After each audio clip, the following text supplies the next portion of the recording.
Muito bem, meus amigos, vamos lá.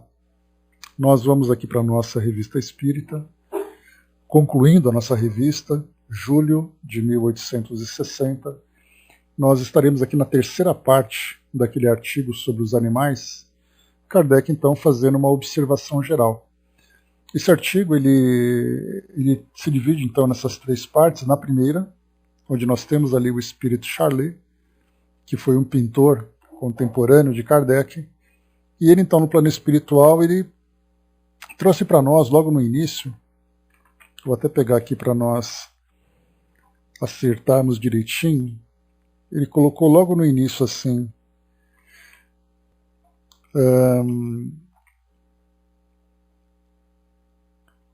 pegando aqui, depois da apresentação, assim sendo, peraí, aqui. Quando ele traz para nós aqui uma orientação a respeito dessa pretensão que ele apresentava de trazer para nós um curso sobre a vida no mundo espiritual ou sobre os animais, né? Então ele coloca assim, que no final da primeira comunicação, isso serve de prefácio a um pequeno curso que vos darei a respeito. Aliás, quando vivo, eu havia dito que a melhor companhia do homem, era o cão. Depois aqui, então, conforme ele vai trazendo aqui as suas diversas cartas, são 9 cartas que ele apresenta, Kardec, então, faz aqui uma análise crítica, principalmente, né, até alguns pontos aqui que Kardec chama a atenção, mas principalmente aqui com relação à última carta, que é a 19ª carta, que diz assim para nós, Kardec chama a atenção, porque ele fala sobre... ele deu assim aquela fantasiada baseada em suas crenças, né? Então, só para a gente lembrar, ele diz assim, deixa eu pegar aqui primeiro, aqui na última carta ele coloca: quando foi criado o primeiro homem, tudo era em harmonia na natureza. Então, quando ele fala sobre o primeiro homem que foi criado, a gente já percebe aqui que ele tem 2 caminhos, ou o caminho de uma linguagem mais poética, ou trazendo aqui impressões fortes sobre essa visão da religião, né? Principalmente daquela que diz respeito à gênese bíblica do primeiro homem que foi criado. Então ele coloca, quando foi criado o primeiro homem, tudo era harmonia. Então, de imediato aqui dos estudos filosóficos que nós temos feito, já mostra que, na verdade, houve ali uma evolução, né, uma evolução do princípio inteligente, né, que Darwin já tinha trazido ali também sobre a evolução das espécies, do princípio inteligente, que Kardec ali também começava, né, Kardec e toda a ciência da época procurava ali, né, tentar entender, encontrar aquele elo perdido, né, que até então, naquela época, muito pouco se sabia. E ele vai falando, a onipotência do Criador tinha posto em cada ser a palavra da bondade, generosidade e amor, né, enquanto que a ciência traz para nós, assim como também, né, os próprios enciclopedistas, fala para nós que no início era tudo uma selvageria. Foi o princípio da civilização que fez com que o homem se organizasse na vida em comunidade. Mas antes era absolutamente selvagem, movido simplesmente pelo instinto. Então a gente já vê aqui uma contradição importante. E ele coloca também aqui sobre a queda dos animais e a queda do homem. Então mostra aqui rapidamente, né, de uma forma muito clara, né, a influência religiosa que ele acabou sofrendo para trazer para nós essa visão. E Kardec, claro, não se deixou, não deixou passar essa colocação. E ele fez então aqui essa análise crítica, né, dentre outros, né, naturalmente, porque Kardec, quando ele aponta, né, pois são vários temas, né, Brás, que foram sendo apresentados e mostrando essa grande contradição que ele apresentava, né. Então aqui ele coloca, Kardec diz, nessa passagem Charlet parece ter sido arrastado por sua imaginação, pois o quadro que faz da degradação moral do animal é mais fantástico do que científico. Com efeito, o animal é feroz por necessidade, e foi para satisfazer a essa necessidade que a natureza lhe deu uma organização especial. E aqui então, como a gente já viu, Kardec vai trazendo aqui detalhes, né? E depois ele pergunta para o espírito, o que pensa Charlet dessas reflexões?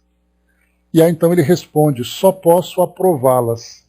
Eu era um pintor, e não um literato ou um sábio. Eis porque me deixo arrastar de vez em quando, pelo prazer de escrever belas frases, prazer tão novo para mim, mesmo com prejuízo da verdade. Mas o que dizeis é muito justo e muito inspirado. No quadro que tracei, bordei certas ideias recebidas, a fim de não me melindrar nenhuma convicção. A verdade é que as primeiras idades eram da idade do ferro, muito afastada das pretensas doçuras. Descobrindo diariamente os tesouros acumulados pela bondade de Deus, tanto no espaço quanto na terra, a civilização levou o homem à conquista da verdadeira terra prometida. Então depois aqui ele continua então. Primeiro ele admite realmente que ele se deixou levar por esse deslumbre, né, de ser ali o porta-voz do mundo espiritual, de falar através de um médium. Né? Então isso é muito comum, até mesmo nós somos assim. Né? Imaginarmos, por exemplo, que nós sejamos convidados para falar sobre a doutrina espírita com um grupo de pessoas não espíritas, sejam elas religiosas, acadêmicas, científicas, filosóficas. Então, nós, com o nosso preparo, nós vamos lá falar sobre o nosso entendimento da doutrina espírita. Claro que nós vamos nos apresentar como porta-vozes do espiritismo, mas sem necessariamente termos um conhecimento mais profundo. Por isso, então, a gente eventualmente vai trazer ali uma ideia equivocada, uma opinião pessoal, e para aquele que ouve, naturalmente, está ali, né, levando em consideração que aquilo que eu estou dizendo é exatamente ali a expressão da verdade sobre o Espiritismo. Salvo se alguém estiver nesse grupo e começar a questionar se aquilo que eu estou dizendo é realmente uma verdade. Se todo o consenso espírita aprova, endossa aquilo que eu estou dizendo. Mas se não tiver aquele que vai fazer essa crítica e eu admita as minhas dúvidas, a minha limitação para falar em nome do Espiritismo, todos aqueles que ouvem vão acreditar que aquilo que eu disse é uma verdade espírita e, sendo ali um absurdo, ele vai desacreditar todo o Espiritismo também. Então nós estamos ali absolutamente vulneráveis a vivermos situações dessa natureza. Mais ainda quando então o espírito desencarnado vem através de um médium e ele é ouvido, né, e ele é quase que cultuado muitas vezes por parte dos encarnados, pelo fato da mediunidade ainda ser ali um fenômeno bastante curioso para todos nós. Então, quer dizer, o Espírito falou. Se o Espírito falou, então não tenhamos dúvida de que aquilo que ele disse é uma verdade. E aí Kardec, então, fala exatamente o contrário. Há a necessidade de um critério de avaliação para compreendermos não que o mundo espiritual viva aquela fantasia, mas que aquele espírito apresenta limitações e aí então depende do comportamento dele, de admitir a sua limitação ou de manter aquela pretensão de ser o porta-voz da verdade, é o que a gente vai então ver o seu grau de evolução. André colocou, né, com certeza, se Kardec não soubesse de nada, seria facilmente envolvido pelas belas palavras, né, como às vezes somos nas reuniões. De fato, André, de fato mesmo. Né? Então, por isso que o estudo na doutrina espírita ela tem como base fundamental da sua propagação o estudo. E esse estudo vem através das orientações que nós seguimos, dos livros que são livros basilares. Né? Por isso que esses romances que nós estudamos são romances muito perigosos, porque muitas vezes no meio ali de um enredo que nós estamos lendo, muitas vezes surgem ali situações que nós simplesmente não percebemos. Nós lemos ali embalados pelo romance, embalados pela história, deixando escapar fatos que são importantes. A própria dona Ivone, no seu livro Recordações da Mediunidade, ou Devassando o Invisível, não me recordo, e ela tem ali um capítulo que fala do amigo beletrista. Né? O beletrista é aquele que escreve belas letras. Então, belas letras beletristas, né? Então, esse amigo beletrista, que era um espírito que se aproximou dela, insistindo para que ela publicasse um romance que ele gostaria de editar, Ela então fez ali um estudo para nós a respeito da diferença entre um livro psicografado e um livro espírita. O livro psicografado é aquele livro que qualquer espírito pode psicografar. O livro espírita é aquele que tem um propósito, que tem um objetivo de trazer para nós um ensinamento. Então ela se recusou. E esse espírito ficou insistindo até que ela, tentando seduzi-la, porque ela ia ganhar muito dinheiro com aquele livro, aquela coisa toda, e ela falou, não, eu não posso fazer isso. Bom dia, Marion, bom dia, Chaconete. Pois é, Brás, a gente vai aprendendo palavras novas, frases novas, palavras novas, e assim vai. Então ela explicou para nós a diferença e o cuidado que se deve ter com esses livros, que são realmente bastante atraentes, bastante interessantes, bastante empolgantes. Só que no meio dessa empolgação toda, se o médium não é cuidadoso, aqueles que trabalham na publicação desse livro, se todos eles não forem cuidadosos, certamente nós publicaremos um livro que vai trazer grandes fantasias no mundo espiritual, tirando a grande credibilidade da própria doutrina espírita, já que esses livros são publicados em nome da doutrina espírita, com o endosso da doutrina espírita. E é por isso que nós insistimos, nós temos ali as obras básicas, e temos as obras subsidiárias ou obras complementares. E esses complementos não podem fugir daquela verdade, daquela base que ela foi trabalhada com muito cuidado, fazendo ali com toda a metodologia, com todo o critério que Kardec utilizou, ele e toda a equipe que trabalhava com ele, tanto espiritual como de encarnados, para lançar essas obras. Mas aí a gente entra num outro ponto. Essas obras não estavam completas, portanto, muitos livros que hoje, como foi o caso, por exemplo, de André Luiz, e alguns livros de Emmanuel também, como é o caso do A Caminho da Luz, por exemplo. Esses livros eles foram publicados e trazem informações que não constam nas obras básicas. Mas o fato de não constarem nas obras básicas não significa que eles não devam ser explorados e estudados. Simplesmente porque as obras básicas trouxeram para nós aquele alicerce, mas desse alicerce, primeiro ele não estava completo, e o próprio Kardec afirmava isso, trazendo para nós a ideia de que a doutrina espírita ela é progressista e ela pode evoluir, ela pode se desenvolver, desde que seja com método, com cuidados, Então a gente vê quantos detalhes são importantes de serem observados nesse nosso trabalho, bom dia, Maza, bom dia, como eu já falei, O Barbras colocou, chego em pensar André Luiz como uma quarta revelação. O que a gente leva em consideração, Brás, primeiro é que o médium, Chico Xavier, que tem ali toda a credibilidade, portanto ele traz para nós ali já um ponto bastante favorável para André Luiz, o suporte que Chico tinha de Emmanuel, da equipe espiritual, na condução desse trabalho, mas André Luiz era aquele espírito que trazia a sua visão do plano espiritual. E ali naquele início, quando ele era um espírito que contava a sua experiência, muitas vezes ali ele encontra dificuldades na sua forma de se expressar, muitas vezes faz uma análise equivocada diante de situações que ele vai vivenciando, e com o passar do tempo ele vai amadurecendo. Então são muitos detalhes que precisam ser vistos com muito cuidado, e Kardec fala sobre isso agora, além do aval do próprio Emmanuel. Então, o Kardec, então, nesse artigo sobre os animais, então, na primeira parte, o espírito Charlie traz toda a dissertação dele a respeito do tema, naquelas 9 comunicações.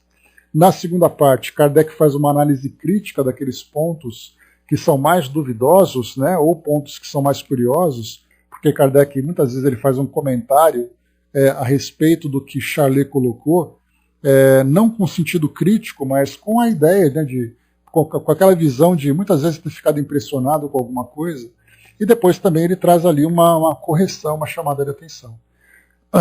E aqui agora, nessa observação geral, que é a terceira parte, Kardec ele não fala mais sobre os animais, mas ele fala sobre o método de análise que deve ser utilizado para o recebimento e a divulgação de uma mensagem recebida do plano espiritual. Então vamos lá. Observação geral. Muito, Brás, muito. Até os espíritos, a gente vê assim na própria codificação, quando você fala ou no Livro dos Espíritos, ou você fala no Evangelho segundo o Espiritismo, nós temos ali observações, espíritos que falam sobre o pecado, punição, eles usam essas expressões. E são espíritos que participaram da codificação. Então, pelo fato de trazerem ainda essas ideias muito fortes das religiões, lembrando que os espíritos que participaram da codificação eram espíritos, a grande maioria, quando nós estudamos a biografia deles, ou eram filósofos ou eram espíritos que vivenciaram a doutrina católica. E quer dizer, você traz aquela visão religiosa da fé que você professava. Então não tinha espírito espírita que fazia esse trabalho, eram espíritos católicos. Portanto, eles vão falar, embora o conteúdo sábio, eles vão trazer elementos que muitas vezes nós entendemos qual é a ideia, mas a forma como eles se colocam, se nós não analisarmos com cuidado, nós vamos acreditar que realmente existe aquela ideia de a punição, quer dizer, Deus é o carrasco, Deus é aquele Deus vingativo, por causa de uma pequena expressão. Mas aí quando a gente começa a entender o contexto, a gente já faz ali uma interpretação diferenciada. Né? Sim, espíritos de grande conhecimento e de grandes valores. Né? Mas vamos lá, Lima, bom dia. Então, observação geral. Vamos ver aqui o que Kardec fala a respeito desse critério de avaliação das comunicações que chegam do plano espiritual. Do ponto de vista da ciência espírita, ressalta dessas comunicações um importante ensinamento dessas comunicações, das cartas ali psicografadas, né, das mensagens, das 9 mensagens que Charlet enviou. A primeira coisa que chama a atenção ao lê-las é uma mistura de ideias justas, profundas, que trazem a marca do observador, ao lado de outras, evidentemente falsas e fundadas mais na imaginação que na realidade. Indubitavelmente, Charlet era um homem acima do vulgo, ou seja, era um homem que tinha ali o intelecto, né, acima daquela população, né, daquela população que trazia ali um conhecimento básico. Né? Bom dia, Sandra. Indubitavelmente, Charlet era um homem acima do vulgo, mas como espírito não é mais universal do que era em vida, e pode equivocar-se, porque não sendo ainda bastante elevado, só considera as coisas do seu ponto de vista. Aliás, só os espíritos chegados ao último grau de perfeição estão isentos de erros. Os outros, por melhores que sejam, nem tudo sabem e podem enganar-se. Mas quando verdadeiramente bons, o fazem de boa fé e concordam francamente, ao passo que os outros o fazem conscientemente e se obstinam nas mais absurdas ideias. Então o espírito pode ser um espírito bom com um conhecimento limitado. Quando ele percebe que se equivocou, ele reconhece esse equívoco e nesse reconhecimento ele muda de opinião. Já aqueles espíritos que trazem ali aquela visão de pseudo-sábios, que Kardec já tratou desse assunto lá no Livro dos Espíritos, lá na questão número 100, que ele fala sobre os diversos graus de evolução, né? Aqueles pseudo-sábios, eles insistem que eles são sábios e que as verdades que eles estão dizendo são verdades imutáveis. Né? Então essa é a diferença dos dois que a gente está colocando, todos eles assim em graus de conhecimento semelhantes, mas os seus valores são diferentes. Há aquele que tem a humildade de reconhecer o erro e há aquele que é orgulhoso o suficiente de não admitir o erro. Né? Beleza, Lima, tomara que dê tudo certo aí. É por isso que nos devemos guardar de aceitar tudo quanto vem do mundo invisível, sem antes submeter ao controle da lógica. Os espíritos bons o recomendam incessantemente e jamais se ofendem com a crítica, porque de duas uma, ou estão certos do que dizem, e então nada temem, ou não estão seguros, e se têm consciência de sua insuficiência, eles mesmos buscam a verdade. Ora, se os homens podem instruir-se com os espíritos, alguns espíritos também podem instruir-se com os homens.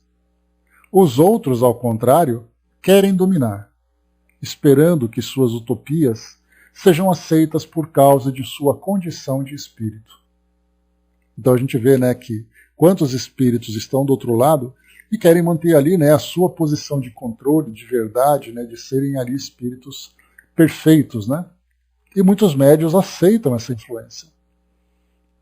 Então, seja a presunção da sua parte, seja a má intenção, não suportam uma contradição. Querem ser acreditados sob palavra, porque sabem perfeitamente que vão perder no exame.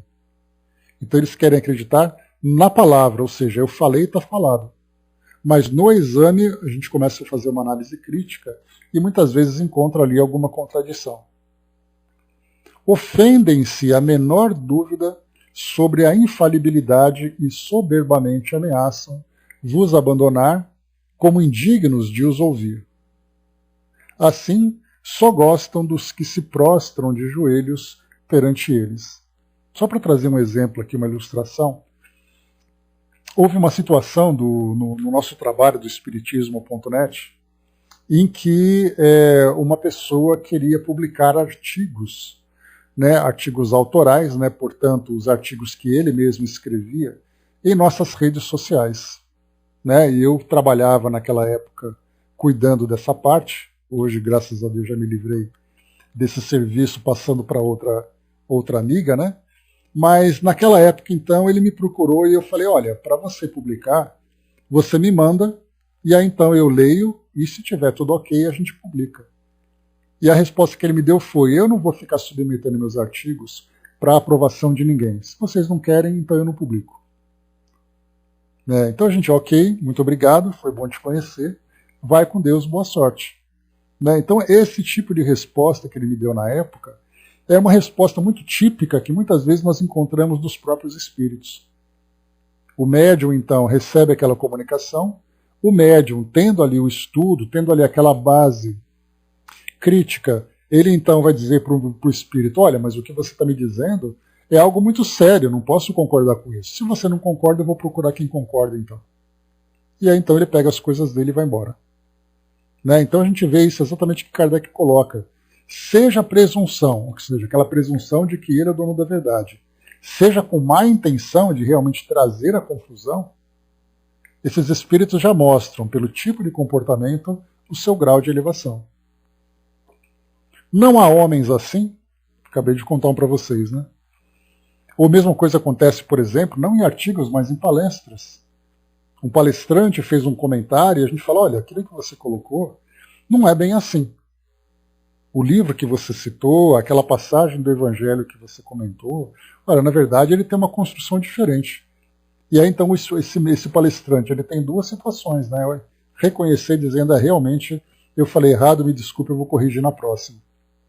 E depois ele fala, olha, sinceramente eu não tenho mais vontade de fazer palestra no seu centro. Porque ali vocês não querem a palestra, vocês querem ficar procurando defeito.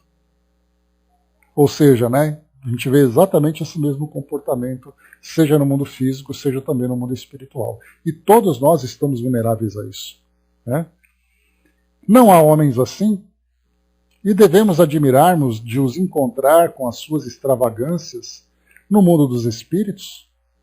Nos homens, um tal caráter é sempre, aos olhos das pessoas sensatas, indício de orgulho, de vã suficiência, de tola vaidade e, portanto, de pequenez nas ideias e de falso julgamento.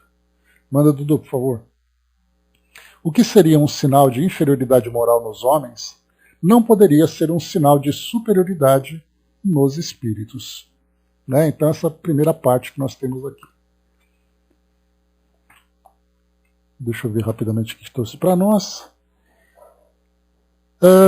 Muito obrigado, desde já, pela colaboração. Falta mais uma parte aqui ainda, Dudu? Chegou, Tchalcina chegou. Pois é, a dona Miriam não está aqui, né, Tchalcina? Mas eu passo para ela direitinho depois, que certamente ela vai gostar muito de acompanhar aqui essa mensagem da Mocidade Espírita, né? Ainda mais que nesse fim de semana, né, a Dudu vai participar com a gente lá, né, falando um pouquinho sobre a experiência mediúnica dele lá para a nossa mocidade. Então vem aí, né, ao encontro dos nossos objetivos. Então a tia Alcina disse assim para nós, a mocidade cristã. Do ventre ao berço da chamada busca pela espiritualidade, do pai, da mãe, daqueles que conjugam o verbo amar em toda a sua profusão, são passos largos e demorados através de pensamentos, ainda meio que perdidos, sem saber realmente o que esse menino criança, que ainda sem saber nada, passa para o menino crescido, adolescente e ciente do que ele poderá receber um pouquinho mais tarde na visita ao seu melhor caminho, à sua melhor maturidade como ser moral, buscando trazer dentro do seu ser a positividade através das palavras do Cristo vivo que cada um traz dentro de si. E assim se formam os grupos embasadamente retos e sabedores de que precisam do ensinamento do Evangelho do Cristo maior. São processos ainda difíceis, mas nunca impossíveis de se formar um rapaz, uma moça com tanta galhardia e apreço, dentro daquele ou daquela virtude e ensinamentos de quem muito antes aprendeu a lidar com essas criaturas incríveis que só querem rir, cantar, embelezar o seu ser através de leituras e estudos, dinâmicas atuais, e se formarem como a mocidade do futuro que só quer passar ao próximo que chega tudo o que aprende, e seguramente trará no seu futuro como homem e família uma estrutura bem significativa do que tudo que lhe foi colocado e absorvido por um trabalho abençoado e respeitado pelos amigos que ali comparecem para trazer as melhores vibrações de luz aos que precisam cultuar em seus espíritos, ainda em aprendizado, as melhores memórias que irão levar para a frente e para o alto, com Jesus no coração, grandes benécias ao seu corpo mental. Alegres serão os dias em que toda a família cristã eleve seus pensamentos à vontade de deixar suas crianças no melhor asilo espiritual de cada casa, seja ela qual for a vontade e a fé, no melhor do trazer a palavra do Pai ao Filho, que ainda no novo ao velho precisará, através de estudos e lembranças futuras, o ganho maior do que foi fazer parte de uma porção iluminada chamada mocidade. Então, tia Alcina, um grande beijo, muito obrigado. Então, será que copiada, será passada para a nossa mocidade, para os nossos coordenadores, para mostrar exatamente a importância da formação da criança, da formação dos nossos jovens, dos nossos adolescentes, na formação também dos pais e das famílias. Fundamental, para a gente poder fazer com que o mundo seja realmente melhor. Porque a gente imagina que o adulto, ele por si só será capaz de encontrar os caminhos da virtude. Certamente é possível, mas é muito mais fácil quando a semente é plantada desde cedo. Porque aí então ele vai crescendo, vai se desenvolvendo, sabendo exatamente por qual caminho ele precisa seguir. Então, belíssima mensagem, muito obrigado. Uma família cristã é diferente, toda boa semente gera bons frutos, Jesus já trouxe isso para nós. Muito bem. Vamos lá. Kardec, então, seguia dizendo para nós aqui, como acabamos de ver, Charlet se presta de boa vontade à controvérsia, escuta e admite as objeções, respondendo com benevolência, desenvolve o que era obscuro e reconhece lealmente o que não é exato.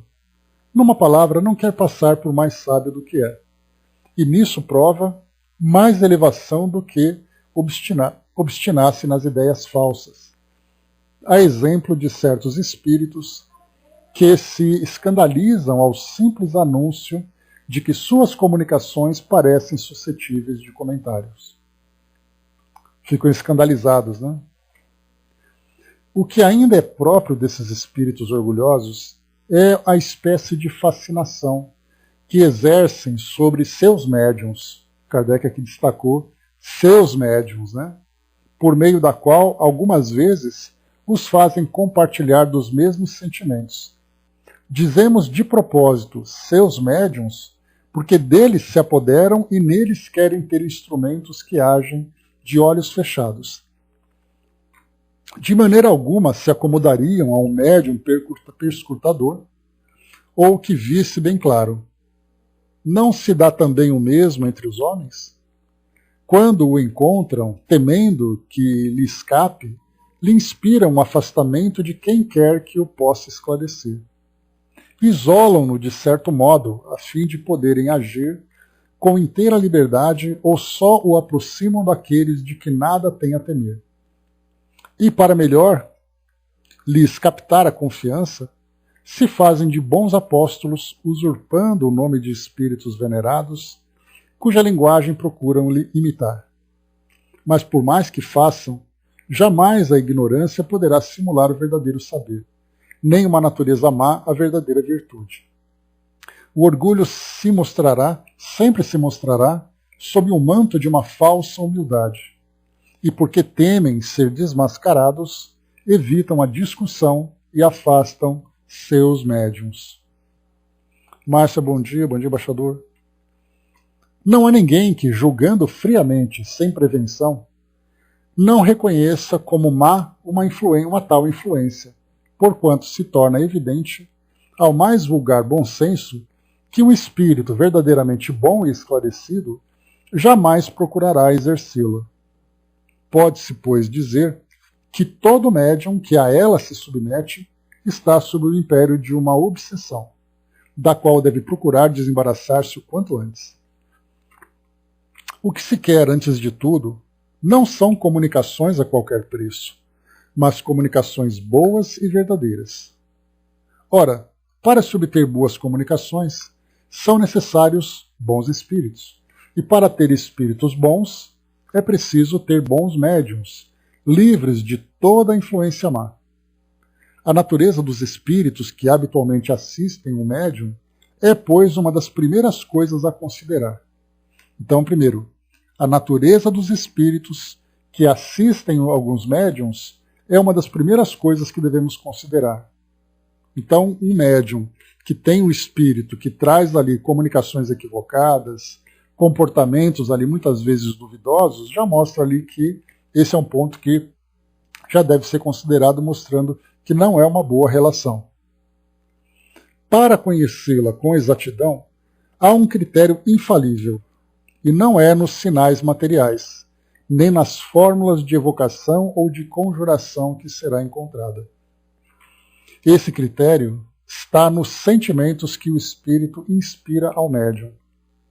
Pela maneira desse último agir, pode-se julgar a natureza dos espíritos que o dirigem e, consequentemente, o grau de confiança que merecem as comunicações. Então, o médium que tem ali um bom acolhimento com os espíritos, uma boa relação com os espíritos, que guardam boas impressões dos espíritos que se aproximam, que trazem suas mensagens, esse é o primeiro indício. Se o médium é instigado a pensamentos de inveja, de ciúme, sentimentos negativos, destrutivos, e esses sentimentos são inspirados pelos espíritos, já mostra ali uma relação absolutamente nociva. E isso acontece, né, a gente sempre faz essa comparação nas nossas próprias relações. Diga-me com quem tu andas, que direi quem és. Assim diz o ditado popular. E na doutrina espírita a gente diz, né, diga o que pensas, que direi com quem andas. Fazendo ali a relação. E a minha sábia avó já desencarnada dizia, né, gambá cheira gambá. Então, na verdade, nós vamos encontrar na relação entre médiuns e espíritos uma relação muito semelhante naquilo que se pensa e naquilo que se sente. E continua. Isso não é opinião pessoal, um sistema, mas um princípio deduzido da mais rigorosa lógica. Se admitirmos essa premissa, um mau pensamento não pode ser sugerido por um espírito bom. A gente vai lembrar da passagem do Evangelho, né? Um fruto, uma árvore boa, vai lançar frutos bons. Uma árvore ruim lançará frutos ruins.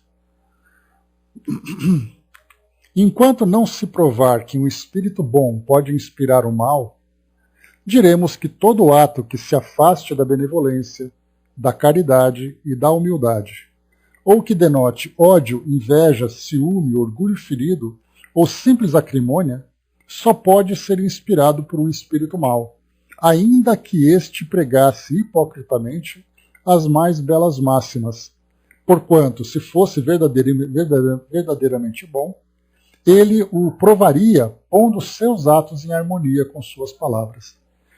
É isso porque Kardec ele observava nas reuniões e também nos trabalhos, né, que os médiuns relatavam para ele, aqueles espíritos que falavam muito bonito sobre o Evangelho, falavam muito bonito sobre amor e caridade, mas que na verdade ele dizia, vamos falar sobre a caridade, mas só eu vou falar isso para você. Você deve obedecer tudo aquilo que eu digo. E se aquela pessoa vier atrapalhar, você se afasta dela. Ou seja, percebemos aí claramente uma contradição naquilo que você fala e da forma como você age. O Brás colocou, né, o espírito analítico de uma personalidade não é fácil, né? Pois é. A Angelina colocou aí a necessidade de sempre se observar nossos pensamentos. Começa por aí, né, Angelina? Para você ali receber bons frutos plantados no seu pomar, você precisa cuidar da sua terra. Tirar ali a erva daninha, deixar a terra bem adubada, deixar a terra bem hidratada, para a semente plantada dar bons frutos. Se você tem ali uma terra pobre, uma terra suja, uma terra com ervas daninhas ali que prejudicam o cultivo, e você joga uma boa semente, o resultado vai ser bastante prático, bastante óbvio, né? Bom dia, Didima. Vamos lá. A prática do espiritismo é cercada de tantas dificuldades. Os espíritos enganadores são tão sabichões, tão astuciosos e, ao mesmo tempo, tão numerosos que nunca nos armaríamos de precauções suficientes para frustrar seus planos. Importa, pois, rebuscar com maior cuidado os indícios pelos quais eles podem se atrair. Ora, esses indícios são, ao mesmo tempo, em sua linguagem e nos atos que provocam. Tendo submetido essas reflexões ao espírito Charlet, eis o que disse a respeito. Então Kardec escreveu todas essas considerações aqui para elaborar esse artigo, e aí depois ele perguntou para o Charlet o que ele achava de tudo isso. A resposta de Charlet: não posso senão aprovar o que acabais de dizer e exortar a todos quantos se ocupam do espiritismo a seguir tão sábios conselhos, evidentemente ditados por espíritos bons, mas que não são absolutamente, e bem podereis crê-lo, do gosto dos maus, pois estes sabem muito bem que esse é o meio mais eficaz de combater a sua influência. Assim fazem de tudo quanto podem para desviar aqueles que querem prender em suas redes. E Kardec continua. Charlet disse que se deixou arrastar pelo prazer, novo para ele, de escrever belas frases, mesmo em prejuízo da verdade. Nós lemos lá em cima, né? Na carta no comentário de Kardec, a carta número 9, exatamente o que ele dizia, né? Que é tão empolgante você ter o poder de dizer para alguém as suas ideias, e essa pessoa receber essas ideias, né, com aquela receptividade da sabedoria do plano espiritual, que o espírito acaba se empolgando e começando então a trazer ali as suas opiniões, as suas ideias, muitas vezes fantasiosas, né, mesmo que de boa vontade, que é o caso de Charlet. E disse para nós ainda, que teria acontecido, Kardec bem aqui interessante, né? Que teria acontecido se tivéssemos publicado o seu trabalho sem fazer comentários? Teriam acusado o Espiritismo de dar crédito a ideias ridículas e nós mesmos por não sabermos distinguir o verdadeiro do falso. Então Kardec, como a gente viu, toda aquela comunicação está aqui na Revista Espírita. Ou seja, as pessoas na época compraram essa Revista Espírita e começaram a ler sobre os animais. E aí então as pessoas leram, começaram a ver ali uma carta depois da outra, daquelas 9 cartas, chegando naquela última, mais polêmica, né, que falava ali sobre aquela ideia religiosa, né, da Gênese bíblica, e depois em seguida veio a análise crítica de Kardec. E se ele não tivesse colocado essa análise crítica? As pessoas leriam aquilo e falaram assim, será que eles não perceberam que isso aqui é tão fantasioso? Que não tem lógica nenhuma esse tipo de comentário? Então é isso que a doutrina espírita abraça? E é esse o grande problema que nós encontramos hoje, desde aquela época, muito mais do que hoje, nos livros que são vendidos em livrarias, que colocam ali, né, o título de livros espíritas ou livros espiritualistas, romances sem nenhum tipo de critério de análise. São belas histórias, mas que trazem ali um conteúdo, entre aspas, doutrinário, absolutamente questionável. E esses livros são publicados aí à vontade.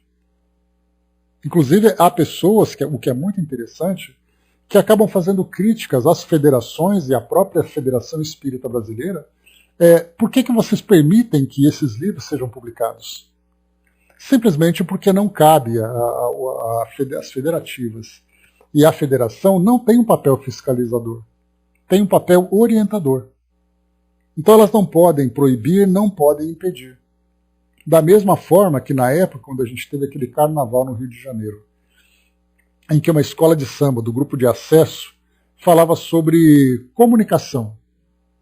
E aí falava sobre o telégrafo, o carteiro, sobre a televisão, isso, aquilo, e no último carro alegórico, Chico Xavier, naquele grande carro alegórico psicografando, com o autor, né, o ator que fez André Luiz em Nosso Lar, como destaque daquele carro alegórico. Várias cartas chegaram até a FEB, e-mails, cartas, telefonemas, dizendo como é que a FEB permite que isso aconteça.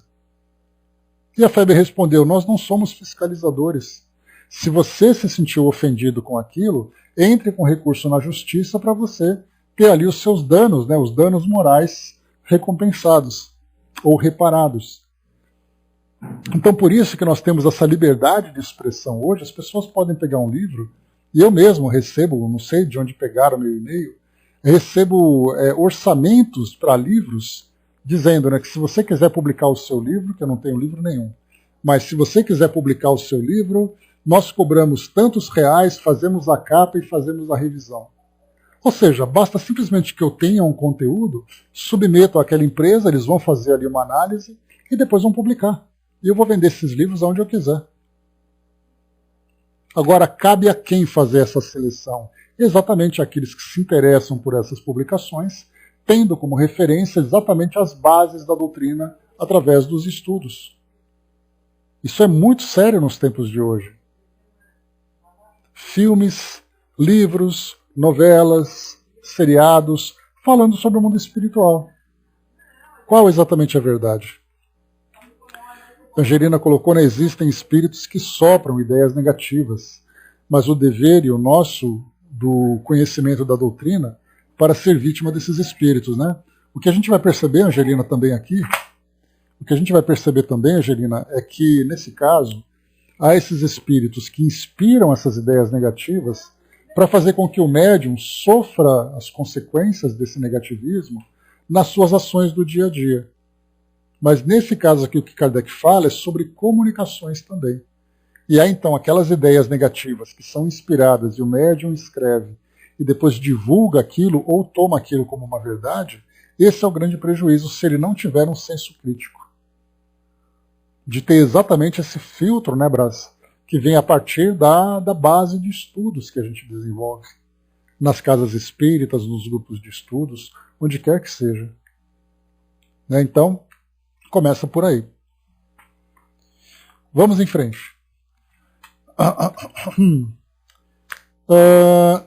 Então, se Kardec tivesse publicado sem fazer comentários, teriam acusado o Espiritismo de dar crédito a ideias ridículas e nós mesmos por não sabermos distinguir o verdadeiro do falso. Muitos espíritos estão no mesmo caso. Encontram uma satisfação para o amor próprio em divulgar através dos médiuns, já que não o podem fazer por si mesmos, obras literárias, científicas, filosóficas ou dogmáticas de grande fôlego. Então imagina você ser um escritor do plano espiritual. E você fala, eu quero escrever, então eu preciso de um médium para contar aquilo que eu estou vendo do mundo espiritual. E que, né, você ter uma publicação é algo realmente que instiga em nós todo aquele orgulho, toda aquela vaidade. Mas aí nesse conteúdo, nessas obras literárias, científicas, filosóficas ou dogmáticas, vem ali uma série de equívocos, pode vir uma série de equívocos que vão acabar então comprometendo, né, a própria doutrina espírita, já que você publica em nome da doutrina espírita. O Gênero colocou, né, por isso que tenho muito cuidado, pois o médium é apenas instrumento de Deus para ajudar a todos, né, e o médium tem responsabilidade porque a própria mediunidade é um instrumento de aperfeiçoamento do médium, né? Vamos em frente. Mas quando esses espíritos têm apenas um falso saber, escrevem coisas absurdas, exatamente como o fariam os homens. É, sobretudo, nessas obras sequenciadas que podemos julgá-los, uma vez que a sua ignorância os torna incapazes de sustentar o seu papel por muito tempo, e eles próprios revelam sua insuficiência, chocando a cada passo a lógica e a razão. Então, ou seja, comunicações que surgem com frequência, nós vamos analisando aquela primeira comunicação, depois a segunda comunicação. Aí então, ou o espírito vai manter a regularidade daquele conteúdo instrutivo que ele apresenta, aquele conteúdo sábio, ou ele vai chegar no momento em que ele deixa de ser sábio e começa a mostrar a sua verdadeira personalidade. Porque primeiro ele seduz com informações, seduz com bom conteúdo, seduz com palavras bonitas. Depois que ele ganha confiança, aí então ele começa a trazer exatamente aquilo que é o objeto das suas intenções. Ou seja, começa ali a mostrar as garrinhas, né? E continua. Através de uma porção de ideias falsas, há por vezes algumas muito boas, de que se servem para fazer passar as outras. Coloco uma coisa certa, depois coloco outra equivocada, vou ali colocando as minhas ideias para poder passar por esse crivo. Essa incoerência apenas demonstra a sua incapacidade. São pedreiros que sabem alinhar as pedras de uma construção, mas que seriam incapazes de construir um palácio. É por vezes curioso ver o dédalo inextricável de combinações e de raciocínios em que se aventuram, e dos quais não podem sair senão à força de sofismas e de utopias. Vimos alguns que, à custa de expedientes, deixaram o trabalho, mas outros não se dão por vencidos e querem arrastá-lo até o fim, rindo-se de expensas dos que os levam a sério. Kardec, inclusive, publicou, numa das edições da Revista Espírita que nós já estudamos, não me recordo qual é, mas um jovem que tinha uma mediunidade muito potente de psicografia. Então ele tinha um espírito que era um espírito exclusivo dele, ou melhor, ele era médium exclusivo desse espírito, e o seu conteúdo dizia respeito ali a ideias absurdas sobre inferno, sobre dogmas das religiões tradicionais, colocando para ele que se ele não fizesse tal coisa aconteceria. E o jovem psicografava páginas e mais páginas e mais páginas. E aí então, depois que teve contato com Kardec lá na sociedade, Kardec então começou a fazer uma análise, começou a orientar esse jovem, e esse espírito então acabou depois se afastando desse jovem. Mas era assim, eram cartas e cartas que Kardec publicou. Né? E acontece mesmo, porque a mediunidade, né, dizer-se médium é algo que traz para nós muito status, principalmente nos tempos atuais. O que você faz? Eu sou um médium psicógrafo. É mesmo? Então quais são as mensagens que você... eu tenho um espírito lá que sou eu e ele ali, que nós fazemos ali um trabalho maravilhoso. E assim vai. Isso pode não ter grande importância para o público que lê, muitas vezes um público que não leva a sério, um público que não dá atenção, um público que lê, mas acaba não se influenciando todo, mas o prejuízo é do próprio médium, porque ele acaba sofrendo o efeito negativo de uma mediunidade mal praticada, de uma mediunidade mal exercida. Vamos lá, continuando. Estas reflexões nos são sugeridas como um princípio geral, e seria erro ver nelas uma aplicação qualquer. Entre os numerosos escritos publicados sobre o Espiritismo, sem dúvida alguns poderiam ensejar uma crítica fundada. Ou seja, muitas pessoas escreveram naquela época artigos sobre o Espiritismo. Alguns criticavam, outros elogiavam, né, mas muitas críticas. Kardec, inclusive, publicou lá na primeira parte do Livro dos Espíritos um artigo escrito por um bispo católico. Né, e nesse artigo, então, ele falava, fazia críticas muito dolorosas, e Kardec então fez ali a refutação de todo aquele conteúdo. Ele foi pegando trecho por trecho e defendendo a doutrina espírita, né, naquele livro, né, coisa que Kardec fazia pouco. Porque ele dizia, né, só vale a pena você fazer a refutação de uma comunicação se aquele autor estiver disposto a debater seriamente sobre aquele conteúdo. Se apenas ali uma crítica de agressão, sem nenhuma possibilidade de conversa, então simplesmente se ignora. Então Kardec coloca, mais uma vez, entre os numerosos escritos publicados sobre o Espiritismo, sem dúvida alguns poderiam ensejar uma crítica fundada. Mas não os pomos todos na mesma linha. Indicamos um meio de os apreciar e cada um fará como entender. Esses meios de o apreciar, né, de os apreciar que Kardec põe, é exatamente isso. Se você lê alguma coisa, quem é a pessoa que escreveu? Por que ela escreveu isso? Se você for conversar com ela, ela está aberta à discussão? Então, senão, não vale a pena. Né? André colocou, né, dificilmente quem critica quer conversar. É uma postura, né, bastante natural, bastante típica, não apenas da época de Kardec, mas na atualidade também. E ele continua, se ainda não empreendemos fazer-lhes um exame em nossa revista, ou seja, né, se nós ainda não trouxemos para a revista essas cartas para publicá-las e falar sobre elas, né? Se ainda não empreendemos fazer-lhes um exame em nossa revista, é pelo receio de que se equivoquem sobre o móvel da crítica que poderemos fazer. Ou seja, Kardec não quer utilizar a revista espírita para um ambiente de bate-bocas, né? Se você faz uma crítica, a pessoa recebe mal aquilo, então o objetivo acabou sendo distorcido. Desse modo, preferimos esperar que o Espiritismo fosse mais bem conhecido e, sobretudo, melhor compreendido. Isso lembrando que nós estamos aqui em agosto de 1860 e a doutrina espírita tinha surgido com o lançamento do Livro dos Espíritos em 18 de abril de 1857, então ali praticamente 3 anos. 58, 59 e 60. Com 3 anos, o Espiritismo estava pouco conhecido, não adianta que ele ficar, né, publicando grandes ideias, grandes filosofias, se ele é ainda pouco conhecido.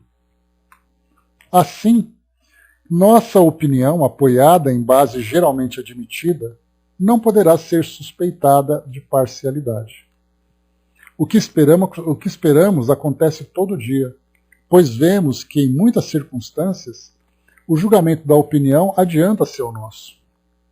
Ou seja, né, pessoas que são espíritas, elas mesmas já se adiantam fazendo uma crítica naquele conteúdo. Não precisa ser uma crítica oficial, né, mas era uma crítica das pessoas mesmo que fazem.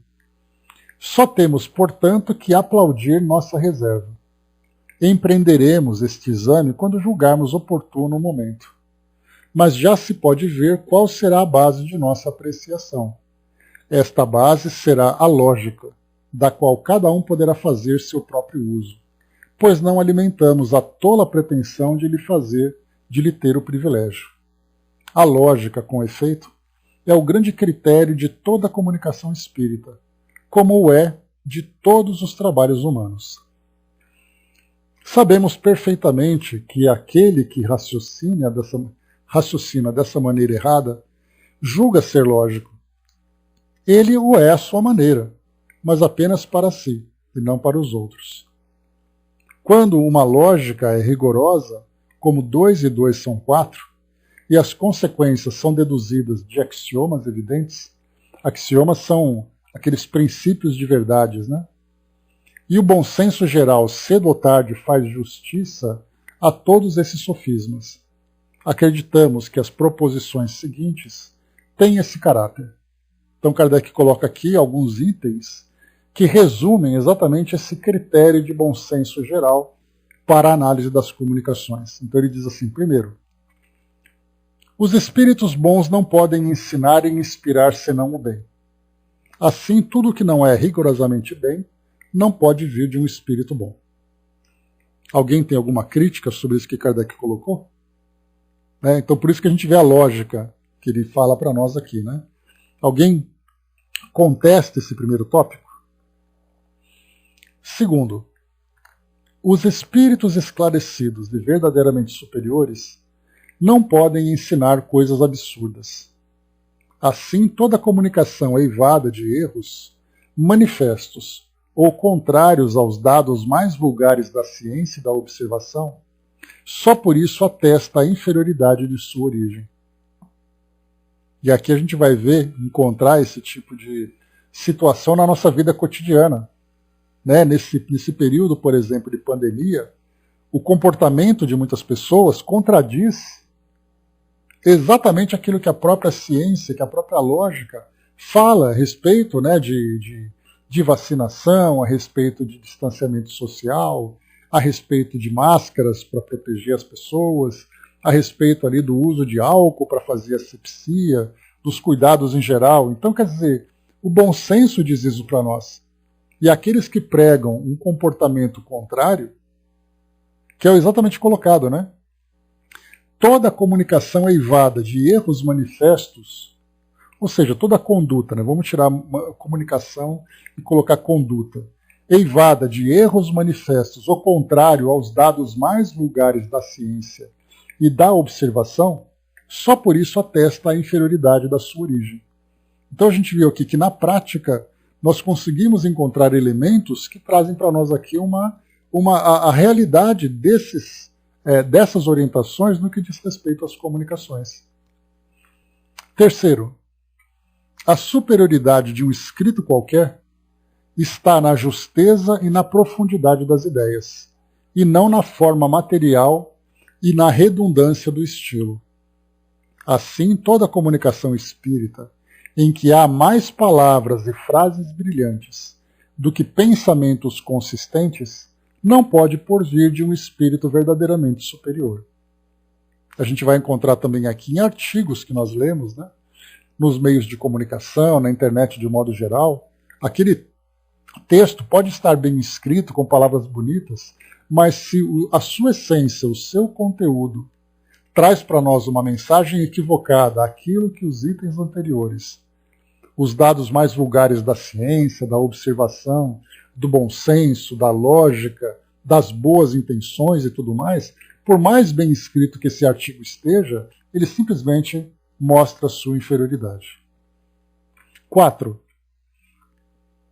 A ignorância não pode imitar o verdadeiro saber, nem o mal arremedar o bem de maneira absoluta. Então, primeiro, a ignorância não tem como imitar o verdadeiro saber. E o mal não pode imitar o bem. Eu posso até, por exemplo, vamos supor que eu seja uma pessoa, um infrator, um delinquente dentro da sociedade. Para poder ser aceito dentro de um determinado grupo, eu posso até me passar por uma pessoa boa. Fazendo ali, me vestindo bem, tendo ali um bom discurso, tendo aquele comportamento aparentemente educado, mas mais dia ou menos dia, eu vou mostrar quem eu sou de fato. Assim, todo espírito que, sob o nome venerado, diz coisas incompatíveis com o título que se atribui, é culpado por fraude. 5. É da essência de um espírito elevado ligar-se mais ao pensamento do que à forma e à matéria, donde se conclui que a elevação de um espírito está na razão da elevação das ideias. Assim, todo espírito meticuloso nos detalhes da forma, que prescreve puerilidades. Puerilidades são infantilidades, né? Numa palavra, que liga importância aos sinais e às coisas materiais, acusa, por isso mesmo, uma pequenez de ideias e não pode ser realmente superior. Aqui eu vou lembrar para vocês aquela frase, né, um pensamento que diz assim, que mentes pequenas falam de pessoas, mentes médias falam de eventos, somente as mentes grandes falam de ideias. Então esse é quase que aquelas 3 peneiras, né? Se você lê, por exemplo, um artigo, nesse artigo tem uma crítica ou comentário sobre pessoas, mostra ali a elevação. Você vai falar sobre eventos, porque esse evento, aquele evento, aquela instituição, porque isso, aquilo, lançando críticas, comentários que muito mais afastam do que aproximam, a gente já vê qual é o conteúdo. Então você pode até apontar o equívoco de um indivíduo que se destaca de uma instituição, mas você vai fazer isso através de ideias. E aquele outro indivíduo que sofre a crítica àquela instituição, através das ideias também, ela vai defender os seus argumentos. E não simplesmente fazendo críticas diretas, sem, primeiro, né, a gente vai passar pelas 3 peneiras, né, a peneira da caridade, a peneira da verdade e a peneira da utilidade. Aquilo que você disse é útil? Aquilo que você disse é verdadeiro? Aquilo que você disse é caridoso? Se não passa por essas 3 peneiras, com certeza ali o conteúdo é do mais absoluto, traz a mais absoluta inferioridade. Sexto e último, um espírito verdadeiramente superior não pode contradizer-se. Assim, se 2 comunicações contraditórias forem dadas sob o mesmo nome respeitável, uma delas é necessariamente apócrifa. E se uma for verdadeira, será aquela em que nada desmente a superioridade do espírito, cujo nome a encabeça. E aqui daqui a pouco nós vamos ver daqui a pouco não, no nosso próximo encontro, a respeito de 2 comunicações aparentemente contraditórias. Nós veremos no boletim, que virá aqui no mês de setembro de 1860, que é o próximo mês, tem ali uma senhora que recebeu em casa uma comunicação do espírito que assina como São Luís. E havia ali críticas não, orientações que ela achou um tanto quanto duras. E aí então, na sociedade, ela perguntou, será que nós poderíamos perguntar para São Luís se foi ele que escreveu aquela mensagem? Porque ela não traz ali, né, aquela assinatura generosa de um espírito daquele quilate. E aí então Kardec traz a resposta para nós ali, conversando com São Luís. A gente vai ver isso oportunamente. Né? Ou seja, São Luís dentro da sociedade e São Luís fora da sociedade. Como é que a gente vai fazer essa análise? É bem interessante. Kardec então conclui esse artigo. A consequência a tirar desses princípios é que, fora das questões morais, mas plim, Andréia, só nos próximos capítulos. A consequência a tirar desses princípios é que, fora das questões morais, não se deve acolher o que vem dos espíritos, senão com reservas, e, em todos os casos, jamais aceitá-las sem exame. Primeiro que as questões morais elas são absolutas. Você não tem opinião. Né? Existem ali algumas situações em que elas são consideradas dilemas, né? E o dilema são 2 verdades que se confrontam. E aí você vai julgar aquela verdade que mais se afiniza com o seu modo de pensar a partir dos seus valores. Um exemplo claro disso que nós temos, né? Um dilema. Uma mulher está grávida.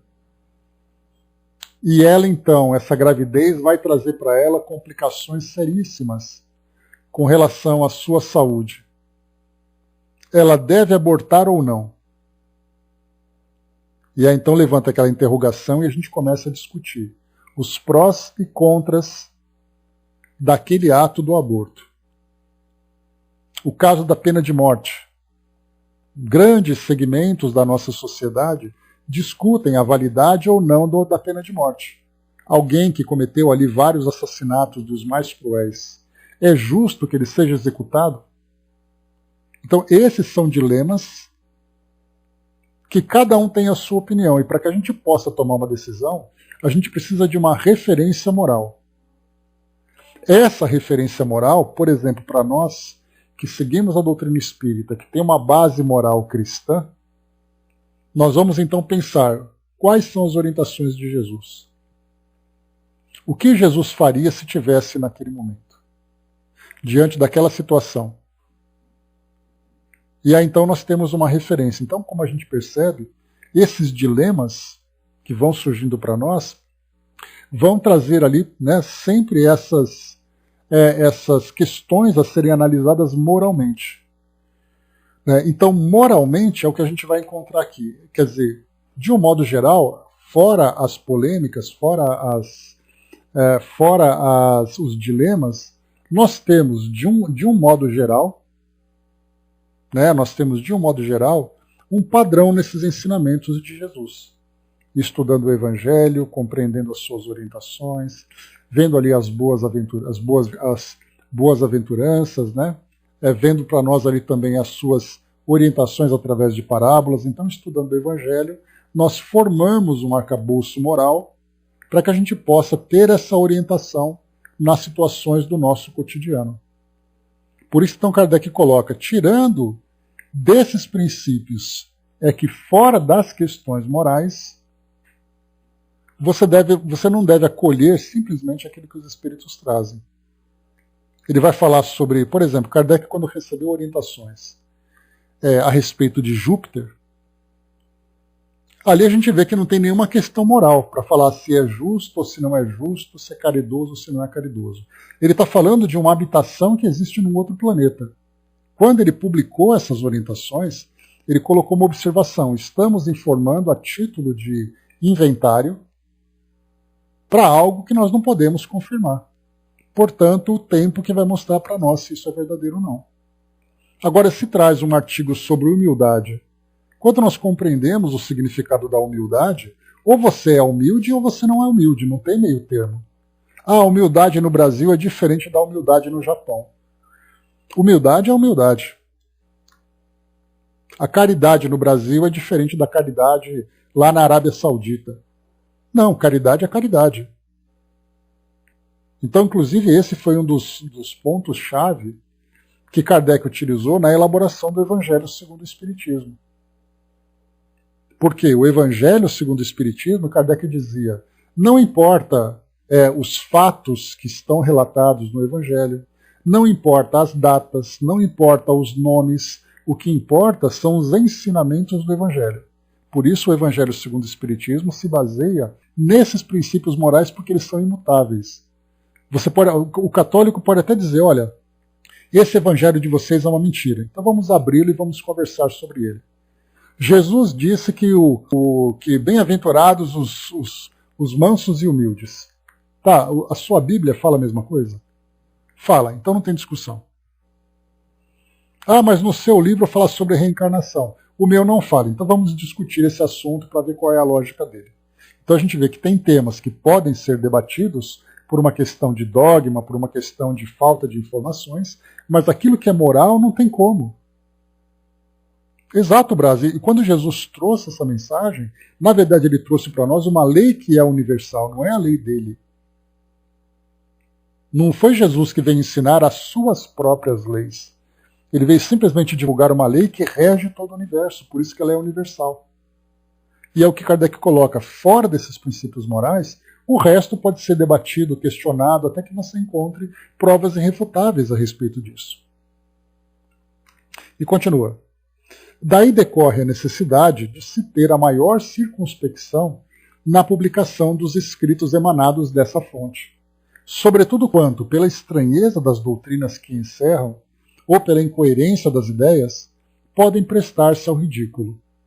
Então, essa questão de Kardec ter publicado sobre a vida no planeta Júpiter é uma dessas questões que muitas pessoas leem e falam, eu não acredito que vocês acreditam nisso.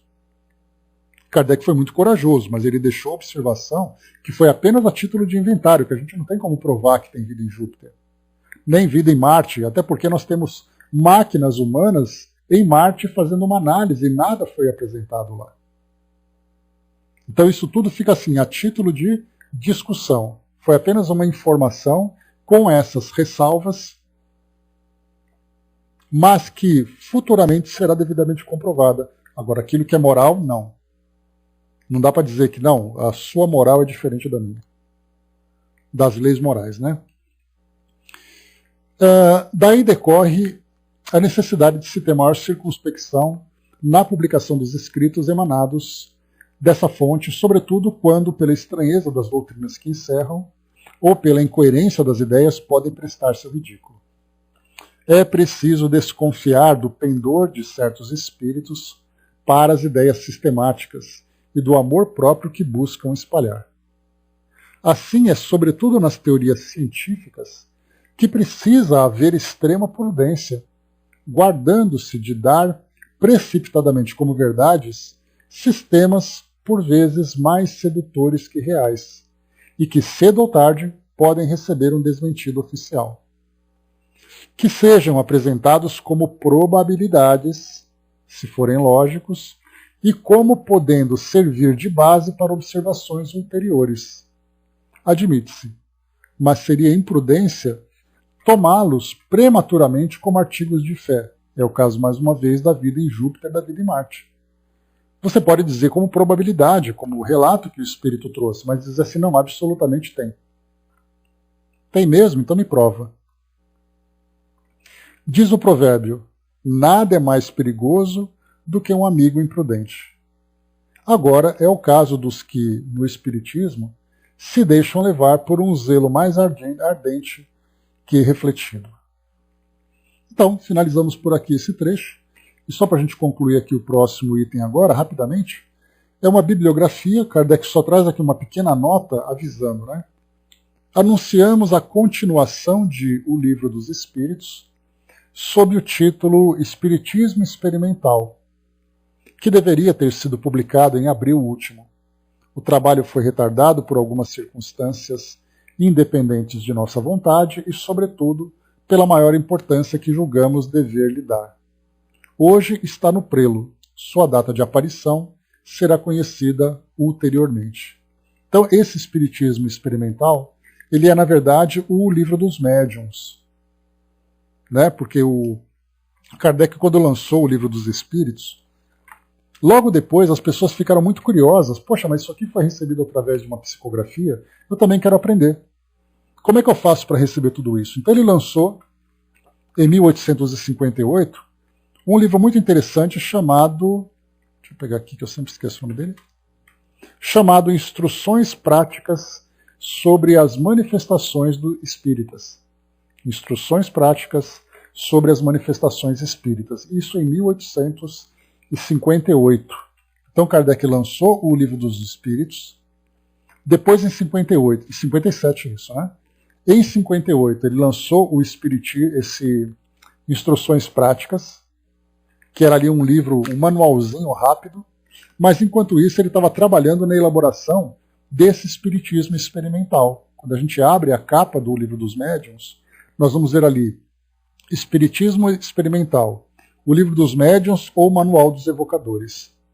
Então ele já estava anunciando a publicação dessa obra, que viria para trazer para nós ali uma grande referência muito mais completa, muito mais aprofundada e elaborada das práticas mediúnicas, que ela só viria a ser publicada, nós estamos agora em agosto de 61, só viria a ser publicada em janeiro de 60, agosto de 60, só viria a ser publicada em janeiro de 61. Portanto, 6 meses depois apenas. E a gente vai ver depois ali, quando Kardec lançar, sobre as orientações que ele vai dar a respeito dessa obra. E depois aqui ele lança uma pequena notinha. A falta de espaço nos obriga a adiar para o próximo número várias comunicações importantes que nos foram enviadas. Assina então Allan Kardec. E nós concluímos aqui a Revista Espírita do mês de julho, mês de julho,